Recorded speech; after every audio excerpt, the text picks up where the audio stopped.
Another week, boys, and another TWAB. This week at Bungie, we have Sandbox updates. Hot damn it, fellas. This is a thick one. Happy TWAB's Day, Guardians. First off, how's it already the second week in August? Secondly, how are we almost to the next season? Good news is you still have time to wrap up your seasonal title. I'm only missing one more triumph, and think about what you're going to wear for Arc 3.0. I can't choose between Geomax Stabilizers and Crown Tempest. But sound off on socials and let us know what you're trying out first. All right, I think we should get into the actual TWAB now, so let's get to it, Guardians. Weapons and things. Dude, they're just jumping right in, man. First up, we're gonna jump right into the Sandbox changes. So let me hand it over to one of our associate designers on the Sandbox team, Mercules. Oh, it's Merc! Hello, everyone. Mercules here. We moved a good bit of the balance changes from Season 18 forward to the mid-season patch of Season 17. So this will be a bit lighter of a weapon Sandbox TWAB than usual. That being said, there's still some changes we're really excited about, so let's dive in. TLDR buffed some underutilized weapon archetypes, scout rifles and heavy grenade launchers in PvE, high-impact auto rifles. Oh boy, no they did not. Everybody break out that Soros. Lightweight bows, buffed multiple perks, fixed some bug perks, and updated some perk descriptions to be more accurate. Buffed multiple exotic weapons, added intrinsic anti-champion functionality to some,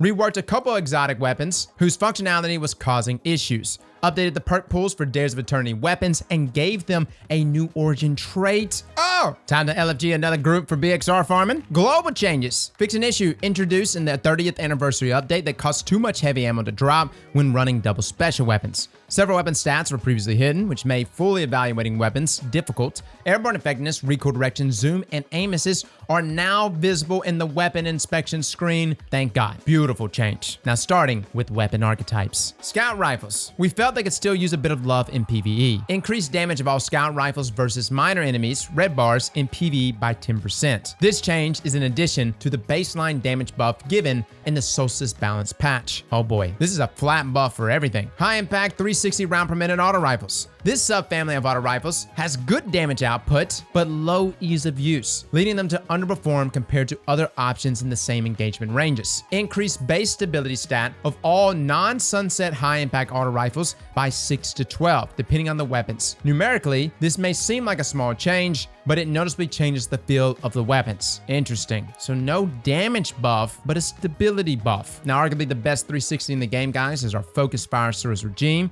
It got a ginormous buff there in range. That stability bump might make it meta, although I would have still preferred a small damage bump. Lightweight bows. This subfamily has languished compared to their higher damage counterparts for some time, in part to difficulty hitting perfect draw shots. So we made it a bit easier. Reduced base draw time by 5% from 612 milliseconds to 580 milliseconds. Increased the perfect draw window, how long you can hold the drawn bow before you begin to lose accuracy and damage. Stability also modifies this window. So from 0.3 to 0.5 on the low end and 0.55 to 0.8 on the high end. I know most people like the precision frame bows more, simply because they're easier to use. However, I've got a couple God Roll Arsenic bites that hopefully after this change should start feeling a lot better. Hand cannons. Fixed Dire Promises zoom stat, got changed to 13 inadvertently. It's now 14 again. Glaives. Their interactions with some exotic armor pieces can be confusing, so we've explicitly made some changes to align better with our stated goals. Glaive melee attacks can now activate the exotic armor perks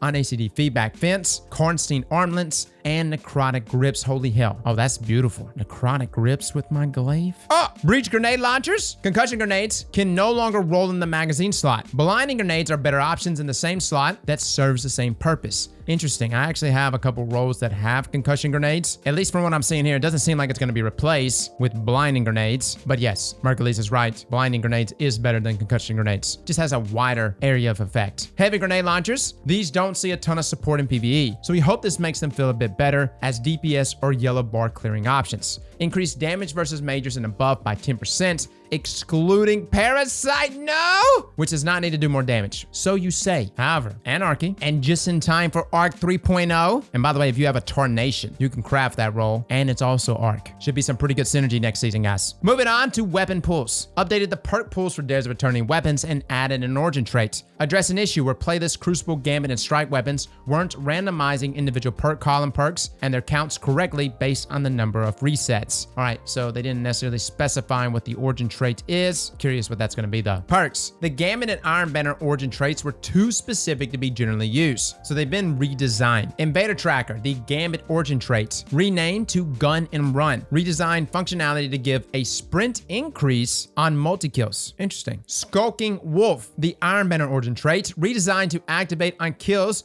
while at low health, so it'll work in all of PvP now. And again, guys, Skulking Wolf. That origin trait states that during the hunt or while your team is carrying the spark, final blows with that weapon grants enhanced radar and removes you from opposing radar. Now that this is going to work inside of PvP everywhere, and it activates on kill while at low health, that's pretty good, guys. Really, like really. Holy hell. Ambitious Assassin has fallen behind perks with similar functionalities such as Overflow. We've adjusted this to have a higher potential than before. Increased magazine overflow from 10% to now 20% per kill on primary weapons only. Special heavy weapons are still at 10%. Also increased overflow cap from 50% to 150%. Alrighty. Ambitious Assassin meta? Wellspring had an internal cooldown to prevent him from activating too frequently. We no longer feel this is needed. Cooldown has now been removed, allowing for rocket launchers and grenade launchers to return more ability energy when defeating groups with a single shot. Excellent. Perpetual motion was triggering frequently enough to be annoying, so we disable audio and visual feedbacks on perk activation. All right, so no actual functional change to perpetual motion, just that audio visual feedback. Lead from Gold wasn't respecting the functionality of splitting the special ammo picked up when two special weapons were equipped. Now gives the correct amount of ammo to each weapon when two special weapons are equipped. I still don't like the perk, guys. I don't know what it is. I still don't use it. Concussion grenades can no longer roll on breach grenade launchers. Again, I don't see anything being replaced here, but yeah, it's going away. Blinding is better. Vice Stinger was intended to grant ammo on weapons that support it, as well as charge and draw time on bows only. This was inadvertently applying to linear fusion rifles as well, making it too strong for an origin trait on them. So we fixed a bug where it was applying a charge time reduction to linear fusion rifles. It will correctly only refill the magazine from reserves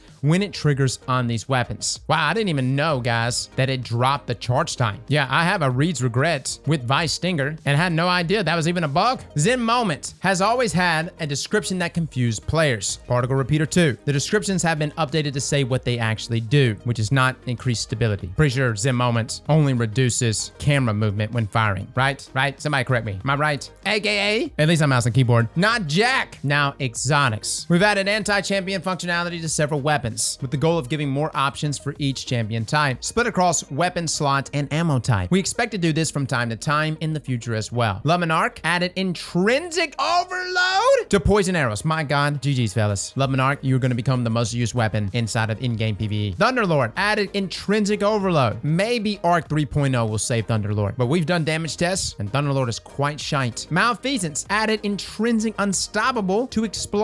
Okay, so when you actually get the 5 slugs, that will cause the champion to be stunned, if I'm understanding that correctly. Added 25 to the base airborne effectiveness, 28 to 53 to match other precision hand cannons intrinsic bonus. That is fantastic. We actually did a breakdown on 180s. Malfeasance, it is doing better with the buff. I still like other 180s more inside of PvP, but guys, Malfeasance inside of PvE with Lucky Pants, especially against taken enemies, one of the best loadouts you can use. Wishender added intrinsic anti-barrier. Increased number of hits versus most targets from 2 to 3, more hits against vehicles, still 2 against players. Increased damage versus champions, majors, and mini bosses by 10%. The draw time has also been decreased from a whopping 828 to 820. Oh my God, Bungie just went crazy right there with charge time. TQ's Divination gets a free small buff from the global lightweight bow changes. Draw time decreased from 612 to 580. Okay, so all the benefits earlier that we saw with lightweight bows in terms of like their ease of use and that perfect draw, which was even noticeable there on TQ's Divination, although for the most part, everybody's hip firing. That's still gonna apply here though to TQs. And of course, the drop there in draw time is very nice. Legend of Acreus has fallen far behind other heavy, short-range weapons and warrants a buff. Catalyst will now grant the Trench Barrel perk in addition to its other effects. Different versions of the exotic paralegendary weapons didn't have matching stats, so we brought them up to parity. Wow. And we have Arc 3.0? Is Acreus really about to be meta? Surely not. We've done damage testing on Acreus. It is terrible. But but perhaps... No, Bungie, don't give me hope. Even Trench Barrel can't save this weapon. Callus Mini Tool, increase airborne effectiveness from 23 to 28 to match Mida Mini Tool. Mida Mini Tool, increase zoom from 13 to 14 to match Callus Mini Tool. Drain, increase airborne effectiveness from 21 to 23 to match the standard Drain. Already such a good sidearm, just gonna get even better. Sweet Business, increase airborne effectiveness from 27 to 32. Fighting Lion, Season 17's 5% damage buff is rolled back as part of the fix for a larger buff. This has been reintroduced and increased. Now receives the intended buff, increased from 5% to now 8%. Also increase the grace time for the instant reload effect of Bend the Herd from 5 seconds to 6 seconds. Oh, all right, Fighting Lion, fellas. Somebody at Bungie likes this thing. Again, Bend the Herd says that direct hits do more damage to combatant shields. Dealing damage increases reload speed. And rapid final blows against grenade damage combatants refills the magazine. So not only is it getting a flat damage buff to now 8%, which is pretty substantial, but they're increasing the grace time for that instant reload effect of Bend the Herd from 5 to 6 seconds. Beautiful buff here, guys. Now some reworks. Love how we got that beautiful picture of collective obligation. Lord of Wolves. Lord of Wolves has long been a thorn in the side of PvP players, especially when paired with certain exotic armor pieces. We have changed the amount of ammo it starts with and reduced the damage dealt to players. This is part of a larger rework aimed at making it more viable in PvE without increasing its effectiveness in PvP. So we decreased starting ammo in PvP from 15 to now 10. Reduced the burst size, shots fired per trigger pull from 10 to 5 shots when Release the Wolves is active. Reduce the burst delay, the time between bursts, by 60% when Release the Wolves is active. Decrease Lord of Wolves base damage by 20%, now deals 35 per shot to bodies inside of PvP, 44 with Release the Wolves active. Increase damage in PvE by 20% to compensate. This is actually an interesting change here. I know that it's supposed to be a nerf, but currently right now it does 39 damage per body inside of Crucible. It will drop to 35, but a lot of us didn't use Release the Wolves because shooting out 10 shots at once actually made the weapon too unmanageable. But now that Release the Wolves is going to increase the damage to now 44, and it only shoots 5 shots at a time, making it more manageable, this is a buff. The only nerf here that I see is the ammo reduction. This is a buff. Mother of God. Dead Man's Tale. The Cranial Spike perk was causing issues with unintended damage scalers against players and generally felt unpredictable both to use and to fight against. It also wasn't quite landing the hip-firing cowboy rifle fantasy as strongly as we wanted to. So we reworked it to lean more into the fast-firing hip-fire. So we changed Cranial Spike's effects. Cranial Spike no longer buffs damage versus players, but instead it grants increased reload, aim assist, and range per stack. It still grants additional damage versus PvE combatants though, and upon reaching max stacks of Cranial Spike, the catalyst will now grant increased hip-fire rounds per minute by 50. That is, it will fire at 180 rounds per minute, but will deal reduced damage per bullet, which is a 20% decrease. Okay, this is actually an interesting one right here. DMT sits at a base time to kill of 1 second. Now, it does significantly more damage, especially with Cranial Spike, at least in its current form. Now, with this change, having Cranial Spike increase our rate of fire to 180, this is still going to keep our damage at about 64.8, which is still going to allow us to 3-tap most Guardians. The difference here is that rate of fire increase is going to allow us to kill Guardians in 0.67 seconds. So this is actually a really nice buff. My only question right now, does that 20% decrease apply to PvE as well as PvP? Like, it obviously applies to PvP. I just want to make sure we're not getting a 20% decrease on reaching max stacks inside of PvE. Hopefully we'll get some clarification on that. Regardless though, guys, this is actually a pretty significant buff here to DMT. You just have to get max stacks, which is somewhat difficult, but inside of 6v6, very achievable. Collective Obligation. We are aiming to make the exotic perk effects easier to activate and more effective in PvE. Increase Void Leech timer to 15 seconds in PvE activities. PvP remains at 10 seconds. Remove the cooldown. Oh, that's very nice. Added a 20% damage bonus against PvE combatants only while Void Leech is active. Takes less hits to fully charge Void Leech. Oh, even better. Kills against debuff targets instantly charge Void Leech. Void Leech is also instantly charged when your character is affected by Void debuffs. Does not work if hitting yourself with your own suppressor grenade. Fixed a bug where Umbral Sustenance was activating with non-Void overshields. All right, guys, Collective Obligation. We've used it even in Grandmasters, especially last season. With the right Void build, this is such a good exotic. It's actually one of the best feeling pulse rifles in the game. That 20% damage bonus against PvE combatants with Void Leech, and of course you can pair this with fragment combinations that can give you volatile rounds. This is going to be very good. I'm telling you guys, do the raid. You're going to want this pulse. If not this coming up season, the next season, which is when we're probably going to get a refresh of different aspects and fragments for all our 3.0 subclasses. Now, armor. In update 6.2.0.1, we will be reducing the effectiveness of damage resistance elements used by Omnioculus and Whisper of Chains in PvP. PvE damage resistance is unchanged. Tier 1, 10% to now 2.5%. Tier 2, 15% to 5%. Tier 3, 20% to 7.5%. And Tier 4, 25% to now 10%. Pretty whopping changes right there. Holy hell. Things we are looking at addressing in a future season or Season 18 mid-season patch or Season 19, reducing shotgun spread randomness, reducing bow swapping effectiveness, increasing trace rifle ease of use, introducing the full auto setting. There it is, fellas. Again, it won't be a mod, it'll be a feature in the game for all your weapons. Reduce the ability of snipers to shoot through flinch in PvP, examining some small targeted balance changes to certain PvP outliers, pulse rifles with out-of-bound effectiveness, high-impact scout rifles ease of use, and precision fusion rifles ease of use. Precision fusion rifles ease of use, what? They're pretty easy to use, Bungie, but okay. Allowing glaive interactions with some exotic armors that buff melees. Let me get that Synthecept combo. Fix glaive hit detection, reworking some enhanced perks, and folding spec mods into base perks. Really? They're getting rid of spec mods? What, Bungie? What is you doing right now?